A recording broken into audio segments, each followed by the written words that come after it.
my best childhood memories was spending the weekends with my grandma.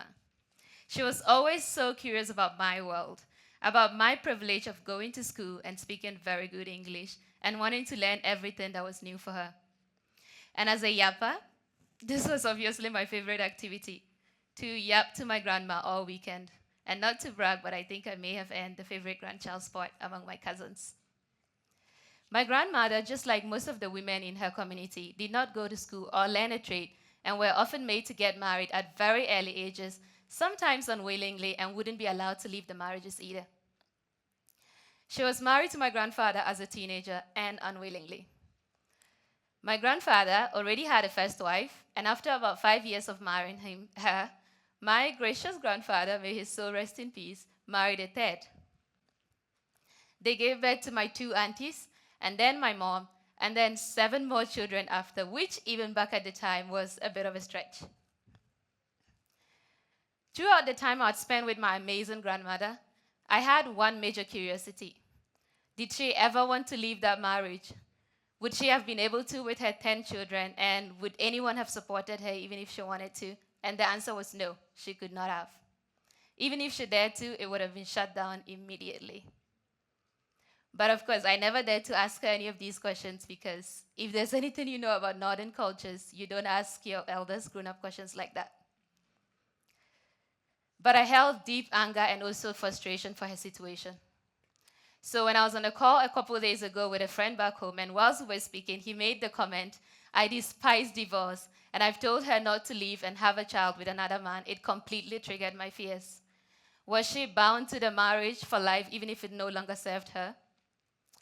He was referring to his younger sister, who's about 22 years old, and got married and had a child 3 months ago. My sensitivity and defensiveness about the topic kicked in, and I said to him, comments like this is why women stay in abusive relationships. And your sister would be stuck in that marriage because you won't be there to support her even if she wanted to leave. Now, clearly, he neither understood or agreed with my point, and that led to a 30-minute-long argument on me explaining to him how society didn't treat women right. He was quick to label me a feminist, and as if that was a bad thing, I immediately denied it. I said I was a common sensist. But what I should have really told him is yes, and you should be too. There's a lot of common misunderstanding around feminism, and it's easy to assume that feminism is about empowering women and taking something away from men. But true feminism is about equality, no matter the gender involved, and men can also be empowered by this reconsideration of gender roles too. Society is only now addressing the years and years of historical imbalance, which is why to some people it may seem that the scale is being tipped slightly in the opposite direction. Feminism isn't about taking rights away from men or making women the superior sex. It just means that even though we're all very different, we're equal for all genders, and men have nothing to be scared of here. Similarly, during a conversation with 2 of my older friends, male and female, on feminism in the workplace, he stated that feminism had been taken too far and everyone was overreacting about it. I was quiet to see what she would say since I was still only a student and hadn't started working full-time yet. So she turned to look at him and asked, when you wake up in the morning getting ready for work and you look at yourself in the mirror, what do you see? And he responded, an employee getting ready for work.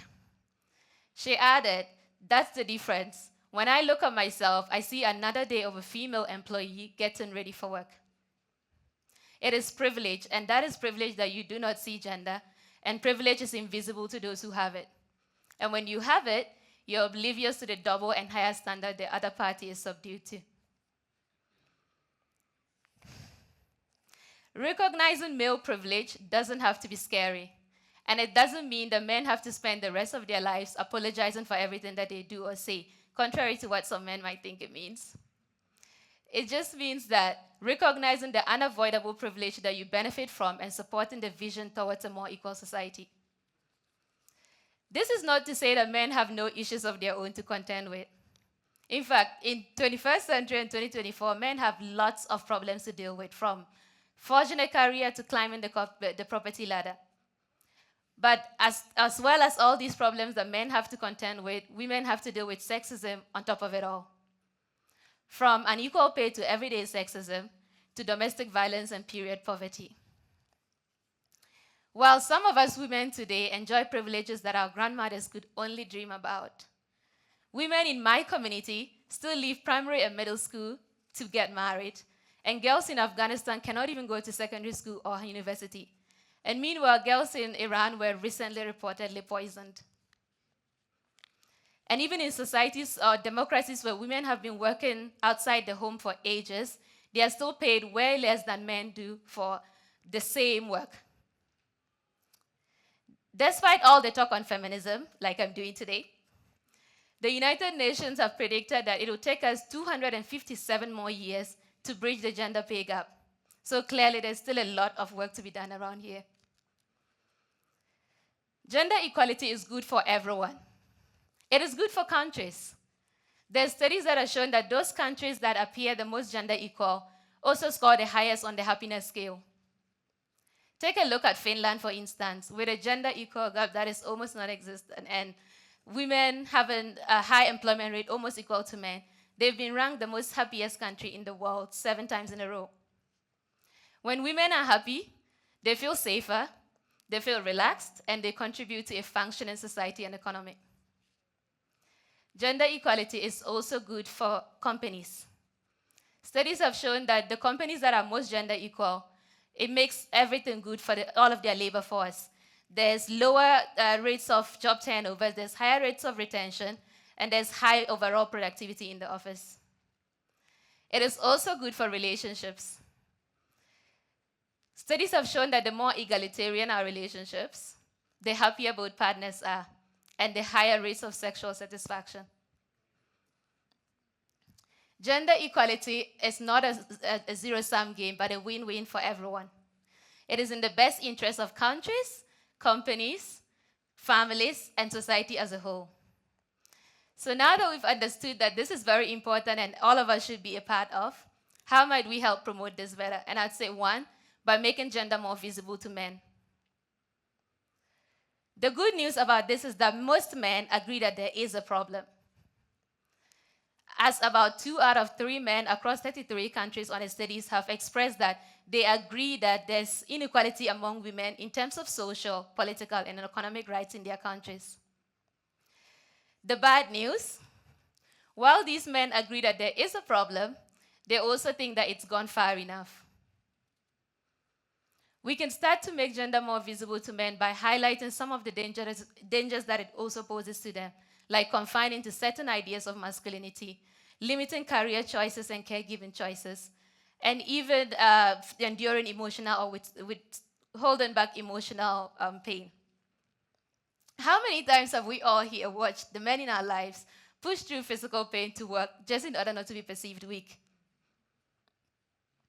Which in itself poses more harm than good. Secondly, I'd say sharing the care. Studies from the European Institute of Gender Equality have stated that when men share housework and childcare, the children do better in school and there's higher rates of achievement.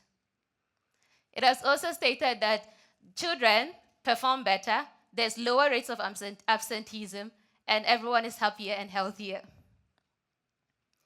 Lastly, my point is respect women's bodily autonomy and reproductive rights.